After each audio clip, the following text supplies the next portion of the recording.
Olá, Ricardo, boa tarde, graças a Deus tudo bem. Iniciar aqui o nosso bate-papo, te agradecendo a você, a Rádio Super, por mais uma vez nos abrir esse espaço de comunicação que é extremamente importante para a gente levar um pouco de informações, como você muito bem colocou, oficiais, né, aqui de dentro do Congresso Nacional para os seus ouvintes. Ô, deputado, eu queria começar que o senhor pudesse explicar pra gente primeiro o seguinte: o Supremo Tribunal Federal enviou pro Senado a obrigatoriedade aí de se abrir uma CPI do Covid, que fosse aceito, né? Quem não foi o STF que propôs, foi os senadores que propuseram, não foi aceito, eles recorreram ao STF, o STF julgou que o Senado deveria abrir. A minha pergunta é o seguinte: a CPI do Covid que vai começar agora, aonde vão colocar, parece como relator, o senador Renan Calheiros, que é pai de um governador. Aí eu fico perguntando o seguinte: isso depois vai pro Congresso, vai só procurar o que o Bolsonaro fez e a equipe dele, ou vai atrás desses prefeitos que roubaram, que estão comprando tudo sem licitação, que são muitos, desses governadores que compraram aqueles respiradores e não receberam até hoje, inclusive o filho do Renan tá envolvido numa maracutaia dessa? Como é que fica isso? Isso vai lá pra Câmara também depois? Ricardo, primeiro eu quero, antes de responder de forma objetiva a sua colocação, eu quero só dizer um pensamento meu, que é no seguinte sentido: quando eu entrei como deputado e eu estou no meu primeiro mandato, os colegas que estavam há mais tempo na casa e até assessores que passaram a trabalhar comigo, mas que já tinham experiência no Congresso, eles falavam assim: André, muito cuidado quando te pedirem para assinar pedidos de CPI. Existe um ditado de que a CPI você sabe como começa, mas não sabe como termina. Então, existe uma regra não escrita aqui no Congresso, é a seguinte: nunca assine um pedido de CPI. Né? Tem alguns políticos emblemáticos, acho que o Paulo Maluf falava isso, né? Assina tudo menos CPI. CPI você nunca assina para que ela inicie. E quando eu soube desse pensamento, eu falei que eu seria exatamente o oposto. Eu assino qualquer pedido de CPI. Quando alguém me pede uma assinatura, quando fala que é para CPI, eu vou assinar essa CPI por causa do princípio básico de quem não deve não teme. Fui muito criticado quando eu assinei a CPI para investigar a Lava Jato, e eu usei a tribuna para reforçar que eu assinava e que isso não significava ser contra a Lava Jato. Pelo contrário, na minha opinião, quem assinou a CPI da Lava Jato é quem é a favor da Lava Jato, que quer provar que ela não praticou nenhum ilícito. Então eu sou a pessoa que emitiria a primeira assinatura se aparecesse amanhã a CPI para investigar o André Janones. Eu seria o primeiro a assinar, porque eu ficaria muito feliz em ser investigado, nada ser descoberto, isso é como um diploma, né, de uma certa maneira, de que você está fazendo as coisas da maneira correta. Então, em relação à instalação da CPI em si, eu sou absolutamente favorável. Agora, o que eu não sou favorável é que você separe objetos. Eu acho que a CPI é um raro instrumento onde é dado ao legislativo o poder de polícia, e que a gente precisa aproveitar dessa CPI no bom sentido da palavra para investigar tudo. Então eu acho que o presidente Bolsonaro tem que ser investigado, eu acho que o ministro Pazuello, o ex-ministro Pazuello, tem que ser investigado, como tem que ser investigado os prefeitos que estão roubando, os governadores que estão desviando, quem está superfaturando compra de máscara, respirador e etc. O grande problema, Ricardo, a grande confusão que se tem aqui é que você tem de um lado pessoas dizendo que o problema está no governo federal, na condução da pandemia, o problema é lá, o Bolsonaro é um genocida no linguajar dessas palavras, e os prefeitos e governadores são heróis que estão tentando salvar o mundo. E tem a outra narrativa, né, que o Bolsonaro está fazendo tudo certo, está se doando, é um homem um herói quase, e os prefeitos estão roubando o dinheiro do Covid. Qual que é a verdade, Ricardo? Nenhum nem outro. Eu tenho batido em uma tecla, e aqui eu agradeço o Jornal O Tempo, a Rádio Super por ter me dado espaço, porque esse posicionamento central, que não é radical, aonde Bolsonaro não é Deus e não é o diabo, esse posicionamento não encontra muito espaço na mídia. Talvez vocês sejam dos poucos que dão espaço para isso. Não é interessante, às vezes, um debate com alguém que consegue compreender que um governo acerta e erra. O nosso país está doente politicamente. Ele está tomado pelos extremistas. O espaço, a discussão, o ibope, ele é só para os extremos. Então, o caso da CPI é um caso clássico. Para mim, os dois posicionamentos seus eles coexistem. Existem falhas gravíssimas na condução da pandemia pelo governo federal. Existem prefeitos que estão roubando dinheiro, que estão matando pessoas, porque roubar um dinheiro que deveria ser aplicado na saúde é matar pessoas. E tem prefeitos que estão agindo como heróis, que estão se doando, que estão aplicando cada centavo no combate. E a CPI vem para descobrir quem é quem, né? Ou usando um jargão bíblico, para separar o joio do trigo. Então eu sou favorável a qualquer CPI que venha a existir, pelo princípio básico de que quem não deve não teme. Começa muito mal, com uma figura como Renan Calheiros, né, que dispensa qualquer comentário, sendo cotado aí para estar à frente, para direcionar os trabalhos. Começa muito mal, mas aí eu espero que nós, parlamentares combatidos e comprometidos com a verdade, possam fazer a diferença, ajudar para que essa CPI chegue no objetivo real dela, que é salvar vidas, ajudar a salvar vidas. Bom, antes da gente, lógico, dentro do assunto da CPI, dentro do assunto do Covid ainda, né? O senhor foi um defensor e ficou conhecido aí nacionalmente como o defensor do auxílio emergencial. Em relação a esse auxílio emergencial, bem menor do que o do ano passado, qual é a expectativa do senhor? A gente está passando a pior fase da pandemia, as pessoas estão passando fome realmente nesse país.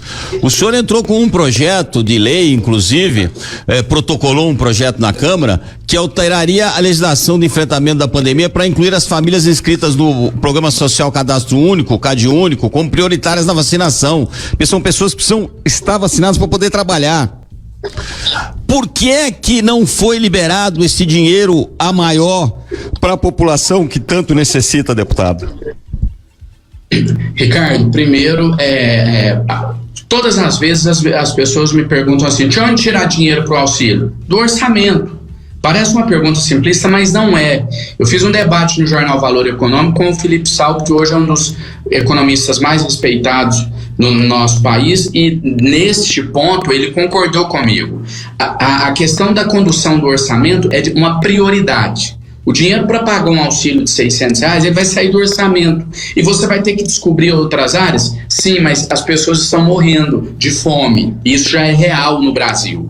E eu tenho falado na tribuna da Câmara, convidado os meus colegas, vamos sair dessa ilha chamada Brasília e vamos descobrir que tem pessoas já, não é que vão, eu estou dizendo que tem pessoas morrendo de fome, de desnutrição, sempre teve, mas agora tem em uma escala muito maior pelo fim do auxílio e agora pela redução. A gente entra num debate idiota e que eu te confesso, Ricardo, que eu sempre quis ter uma situação de representação popular, e eu até disse isso na semana passada em uma entrevista que eu dei na Assembleia aí de Minas Gerais. Eu falei assim: o sentimento que toma conta de mim hoje é o de frustração e impotência, porque lá quando eu sonhava em um dia estar representando o meu povo através de um mandato, eu achava que eu poderia resolver os principais problemas, e hoje eu vejo que não. A gente está de mãos atadas. Mas sabe por que a gente está de mãos atadas? O porquê desse sentimento de frustração? Porque a gente não foca no que é o problema principal e entra em distrações. É inacreditável que nós vivemos em um país que está discutindo se deve fazer ou não lockdown. A discussão não é essa. Quando eu não me posiciono sobre o lockdown, você nunca me viu em nenhum lugar dizendo que eu sou a favor do lockdown. Verdade. E você nunca me viu falando que eu sou contra, que você tem que abrir. Porque você fica em cima do muro. Em uma sociedade extremista como a que a gente está vivendo hoje no Brasil, o maior elogio do mundo que eu posso receber é dizer que eu estou em cima do muro. Porque então eu não estou nos extremos. Então eu realmente estou em cima do muro. E eu não entro na discussão do lockdown por uma questão muito simples. A solução, Ricardo, não é mandar as pessoas irem trabalhar porque elas têm que ganhar o ganha-pão, porque senão elas vão morrer de fome, então deixa elas se arriscarem, e não é mandar elas ficarem em casa passando fome com a criança pedindo comida. A solução que a gente deveria buscar é: fiquem em casa enquanto nós lhes ajudamos a superar esse momento, enquanto nós lhes concederemos um auxílio digno. E aí esse digno não é nem R$600. Quando eu falo de R$600, eu já sou apedrejado, chamado de populista. Também eu vejo como um elogio, porque sou um populista, mas eu sou apedrejado como se fosse uma fortuna. A gente não deveria nem estar discutindo R$600. A gente deveria partir de uma discussão, de uma equipe econômica séria, de falar: é possível pagar um auxílio, seja de 1.000, 2.000, 3.000? Se não é, por que não é? Vamos encontrar meios. Eu já enviei documentos sérios que não foram elaborados por mim. A gente tem verba de gabinete, que todo mundo joga pedra, não é para deputado ir para a praia tomar água de coco, não, é para usar para o trabalho, e é por isso que eu uso boa parte do que eu tenho direito. Contratei grandes economistas, consultei o corpo técnico da casa, estive em contato com um grande escritório de advocacia de São Paulo. A gente conseguiu chegar num estudo que mostrava uma certa viabilidade de continuar um auxílio de R$600. Imagino que o ministro Paulo Guedes nem leu, que o presidente Bolsonaro ignorou. Então não é a busca pela saída. E essa crítica que eu faço, ela é tanto à direita quanto à esquerda. O que a gente tem no Brasil hoje, Ricardo, é uma busca pelo poder. As pessoas não querem tirar o Bolsonaro para melhorar o país, é para que o grupo deles entrem. E quem deve estar na defesa do presidente não é porque acha que ele está acertando, é porque o grupo deles quer continuar. E é aí que eu digo que eu fico feliz de estar em cima do muro. É porque a minha luta é como que eu posso contribuir para melhorar de alguma maneira o que está acontecendo. Então eu vejo a CPI com muito bons olhos. Essa questão do lockdown, eu acho que a gente tinha que buscar uma solução que permitisse as pessoas a sobreviverem ao lockdown, e o meu projeto de lei para incluir os beneficiários do Cade Único vem nesse sentido, né? Com a pessoa que precisa trabalhar mesmo, que não pode, essa pessoa eu acho que ela deveria ser prioridade sim na vacinação, porque tem uma grande diferença, Ricardo, entre quem pode e não pode ficar em casa. É a hipocrisia dizer que todas as pessoas que querem trabalhar é porque precisa colocar comida em casa. Não são todos. Tem gente rico, com condição boa, com milhões na conta e que estão aglomerando também. Então uma coisa é uma coisa, outra coisa é outra coisa. Eu acho que a política do governo, se eu hoje fosse presidente do Brasil, o espírito da política que um governo meu adotaria seria no sentido: nós, governo, temos que proporcionar a vocês condições para o lockdown. Então esse lockdown será instalado. Agora, o rigor, a fiscalização em cima dos que podem ficar em casa e não ficam, esse sim deveria ter um rigor muito forte de fiscalização e de punição para eles. Eu compreendo o comerciante que, se não abrir o boteco ali da esquina, ele vai passar fome. Agora eu não compreendo o mega milionário que está indo para a praia tomar água de coco. Isso vem acontecendo, infelizmente, grandes festas, em iates, em grandes resorts, e todo mundo numa boa, e o povo aqui, enquanto o senhor falava, tá ouvindo os comentários das pessoas aqui reclamando dos valores. R$150 é uma vergonha, que é uma humilhação, que não tem como conviver com isso, que os prefeitos não estão fazendo nada, que não é justo o auxílio desse valor tão baixo, que o país está em crise de aumento de fome, e é impressionante que, apesar da gente ter hoje, como o senhor bem disse, eu também passo por isso, mais ou menos, que o senhor passa, da gente não ficar nem do lado nem do outro, né? E simplesmente mostrar a verdade, isso. E poder criticar quem tá errado e poder elogiar quem tá certo. Você muitas vezes é criticado. Eu brinco às vezes no ar que eu passo de esquerdista radical a direita xiita no mesmo programa. As pessoas me esculhambam aí toda hora na rede social pelas coisas que eu falo e pelas coisas que eu mostro, que é a realidade. Agora, eu daqui, o que eu posso fazer só é mostrar a verdade, é entrevistar um deputado como o senhor, que é atuante, que está correndo atrás, que está tentando fazer, que fez esse projeto de lei que altera, que é sensacional, para poder incluir essas pessoas, essas famílias do CadÚnico como prioritárias na vacinação. Mas aí eu pergunto pro senhor, ao mesmo tempo o senhor está lá em Brasília, o senhor deve ter ficado envergonhado quando o senhor viu o fura-fila aqui na Secretaria de Saúde. Aí agora virou também motivo de chacota os empresários, esse aí eu até dou risada, eu acho que bem feito para eles, que tomaram o soro em vez de tomar a vacina, tomaram o golpe de uma falsa enfermeira. Como é que o senhor vê essa questão de fura-fila aí também, ô deputado? Acho isso gravíssimo e, Ricardo, abrir um pequeno espaço aqui para o humor. Esse episódio dos empresários me lembra aquele dito, né, de que vergonha é roubar e não conseguir carregar. Tentaram Exatamente. fazer algo ilegal e não conseguiram, né? Acho que aprenderam bem a lição. Eu acho que o fura-fila ele deve ser punido com muito rigor. Acho também que é algo que mostra a falta até de sensibilidade humana, né? Tem coisas que eu tenho um pouco de dificuldade em compreender que alguém tem coragem de fazer nesses momentos. Só para finalizar a questão do auxílio, eu queria só acrescentar uma coisa que aconteceu comigo, eu tenho sempre usado, foi algo que me marcou, emblemático, e que de uma maneira bem simplista talvez, eu sei que o poder público não é tão simples assim, mas resume o meu pensamento nessa questão. Dias atrás, semanas atrás, eu estava navegando pelas redes sociais e em uma cidade que eu não vou citar qual aqui, as pessoas, como é a realidade de quase todos os municípios, né? O comércio fechado, as pessoas desesperadas e muita gente já sem ter como colocar comida em casa. E eu li um comentário de uma pessoa que escreveu assim, não era na minha rede, era na rede de um prefeito. A pessoa escreveu assim para o prefeito: prefeito, pelo amor de Deus, quebra a prefeitura, mas só não deixa meus filhos morrerem de fome. Quebra ela que depois a gente te jura que a gente te ajuda a tentar reconstruir alguma coisa. Não é irresponsabilidade fiscal, Ricardo, não é demagogia, não é populismo. Eu só não consigo entender como algo pode ser mais importante do que matar a fome de alguém que pode vir a morrer, perder a vida por não ter o que comer, pensando em um futuro que a gente nem sabe se vai chegar. Então, mas aí, André, então nós vamos quebrar tudo.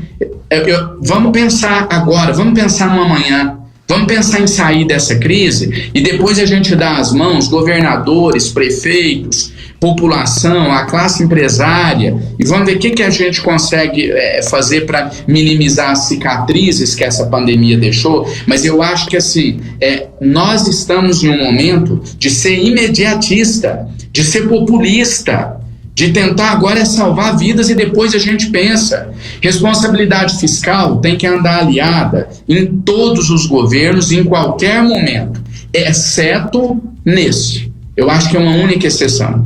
A última vez que eu usei a tribuna na Câmara dos Deputados, eu lembro que eu disse aos meus colegas, eu queria convocá-los para, pelo menos nesse momento, venham ser populistas comigo, venham jogar para a torcida, fazer o que o povo quer, que é só sobreviver. A hora que passar, e eu tenho fé em Deus que está próximo de passar, aí a gente vai ver os ajustes fiscais, as medidas impopulares. Será que vai ter que diminuir o salário de determinada categoria? Vamos pensar isso lá na frente, mas agora vamos todo mundo focar só em salvar vidas. Mas aí o foco é cada um pensando em si, é o individualismo, é o fura-fila, é os empresários querendo salvar a própria pele. Então, acho que a gente está caminhando aí na direção contrária, e aí, assim como eu elogio, eu critico. Eu acho, essa é a principal crítica que eu faço ao presidente Bolsonaro, porque eu acho que um líder dá o exemplo. Eu acho que um líder, o verdadeiro líder, é muito mais do que o conhecimento técnico.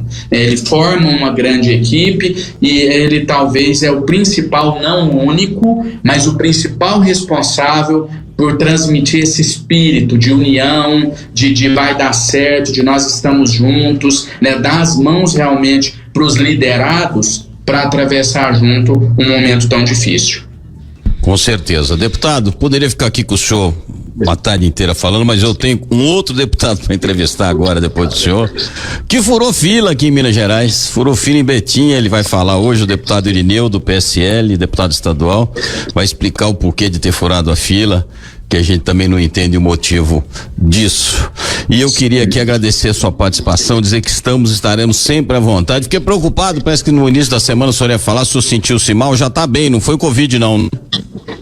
Não, eu tive algumas inflamações nas articulações, deu um pouco de febre, por isso até te peço desculpas por ter marcado e não comparecido, mas o meu agradecimento, Ricardo, por esse espaço sempre imparcial. Eu acho aqui, sem querer fazer média com você, mas como eu mesmo disse, a grande mídia no Brasil, eu acho que dá muito pouco espaço para quem não é polêmico no sentido ideológico, né? Querem que eu chegue aqui ou xingando o Bolsonaro de bandido ou dizendo que ele é um deus, e aí quando você tem esse posicionamento mais centrado, falta espaço. E o seu programa, a Rádio Super, a rede de vocês, sempre tem sido uma exceção a essas críticas que eu faço. Então, mais uma vez, o meu muito obrigado, e conte sempre aqui comigo, com o nosso mandato, a gente está sempre à disposição de vocês, é sempre um prazer imenso participar do seu programa.